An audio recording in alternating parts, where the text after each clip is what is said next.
ಅದು 2 ವಿಧಾನಸಭಾ ಕ್ಷೇತ್ರಗಳ ಗಡಿ ಭಾಗದ ರಸ್ತೆ ಡಾಂಬರು ಕಿತ್ತು ಹೋಗಿದೆ. ಜೊತೆಗೆ ಜಲ್ಲಿಕಲ್ಲು ಎದ್ದು ಹಾಳಾಗಿದ್ರು ಕೂಡ ಇಲ್ಲಿ ಸಂಚಾರ ಮಾಡಬೇಕು ಅಂದ್ರೆ ವಾಹನ ಸವಾರರ ಪಾಡು ಆ ದೇವರಿಗೆ ಪ್ರೀತಿ ಅನ್ನೋ ರೀತಿಯಲ್ಲಿ ಕಾಣಿಸುತ್ತೆ.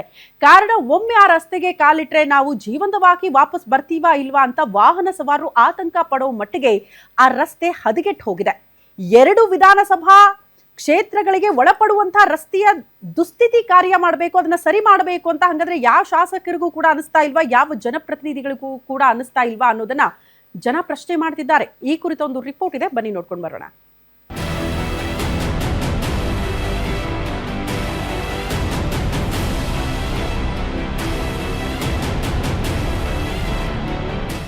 ಹೇಗೆ ಸಂಪೂರ್ಣ ಡಾಂಬಾರು ಕಿತ್ತು ಹೋಗಿರೋ ರಸ್ತೆ, ಜಲ್ಲಿ ಕಲ್ಲುಗಳ ನಡುವೆ ಜೀವ ಕೈಯಲ್ಲಿ ಹಿಡಿದು ಓಡಾಡುತ್ತಿರುವ ಪ್ರಯಾಣಿಕರು, ಅಧ್ವಾನದ ರಸ್ತೆ ಕಂಡು ಆಕ್ರೋಶ ವ್ಯಕ್ತಪಡಿಸುತ್ತಿರುವ ಸಾರ್ವಜನಿಕರು.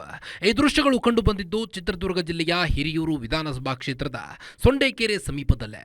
ಹೌದು, ಕಳೆದ ಹಲವು ದಶಕಗಳಿಂದ ಡಾಂಬಾರು ಕಾಣದೆ ರಸ್ತೆ ಸಂಪೂರ್ಣ ಕಿತ್ತು ಹೋಗಿದೆ. ಬೃಹತ್ ಗುಂಡಿಗಳ ನಡುವೆ ಇಲ್ಲಿ ಓಡಾಟ ಮಾಡುವುದೇ ದುಸ್ತರವಾಗಿದೆ.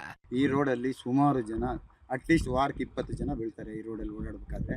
ದಯವಿಟ್ಟು ಇದನ್ನು ನೀವು ರೋಡ್ ನಿಮ್ಮ ಅನುದಾನದಲ್ಲಿ, ಸ್ವಂತ ಅನುದಾನದಲ್ಲಿ ಹಾಕಿ ಮಾಡಿಕೊಡ್ತಿರೋ ಅಥವಾ ಸರ್ಕಾರದಿಂದ ಬರೆಸ್ತಿರೋ, ಯಾವುದೇ ರೀತಿಯ ಇನ್ವೆಸ್ಟ್ಮೆಂಟ್ ಮಾಡಿ ಈ ರೋಡನ್ನು ಕನೆಕ್ಟ್ ಆಗ್ತಕ್ಕಂಥ ಹಳ್ಳಿಗಳಿಗೆ ಸುಮಾರು ಶಾಲಾ ಮಕ್ಕಳು ಓಡಾಡ್ತಾರೆ, ವಯಸ್ಕರಾದವ್ರು ಓಡಾಡ್ತಾರೆ, ಎಮರ್ಜೆನ್ಸಿ ಅಂತೇಳಿ ಆಂಬುಲೆನ್ಸಲ್ಲಿ ಓಡಾಡ್ತಿರ್ತಾರೆ.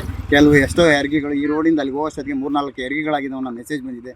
ಇನ್ನು ಚಳ್ಳಕೆರೆ ಹಾಗೂ ಹಿರಿಯೂರು ವಿಧಾನಸಭಾ ಕ್ಷೇತ್ರದ ಗಡಿಯಂಚಿನ ರಸ್ತೆ ಇದಾಗಿದ್ದು ಅಧಿಕಾರಿಗಳ ನಿರ್ಲಕ್ಷ್ಯಕ್ಕೆ ಕಾರಣವಾಗಿದೆ. ಅಲ್ಲದೆ ಸುಮಾರು 30 ಕಿಲೋಮೀಟರ್ ದೂರದ ಚಿತ್ರದುರ್ಗಕ್ಕೆ ತೆರಳುವುದಕ್ಕೂ ಜನರು ಹೈರಾಣಾಗಿದ್ದಾರೆ. ನಿತ್ಯ ಇದೇ ರಸ್ತೆಯಲ್ಲಿ ಶಾಲಾ ಕಾಲೇಜುಗಳಿಗೆ ಮಕ್ಕಳು ತೆರಳುತ್ತಿದ್ದು ಜೀವ ಭಯದಲ್ಲೇ ಪ್ರಯಾಣ ಮಾಡುವಂತಹ ಸ್ಥಿತಿ ಎದುರಾಗಿದೆ. ಇನ್ನು ಆಸ್ಪತ್ರೆಗೆ ತೆರಳುವ ಗರ್ಭಿಣಿ ಬಾಣಂತಿ ಮಹಿಳೆಯರ ಪಾಡಂತೂ ಹೇಳತೀರದ್ದಾಗಿದೆ. ಈ ರಸ್ತೆಯ ಅವ್ಯವಸ್ಥೆ ನೋಡಿ ಪಿಡಬ್ಲ್ಯೂಡಿ ಇಲಾಖೆ ವಿರುದ್ಧ ಸ್ಥಳೀಯರು ಆಕ್ರೋಶವನ್ನು ವ್ಯಕ್ತಪಡಿಸಿದ್ದಾರೆ.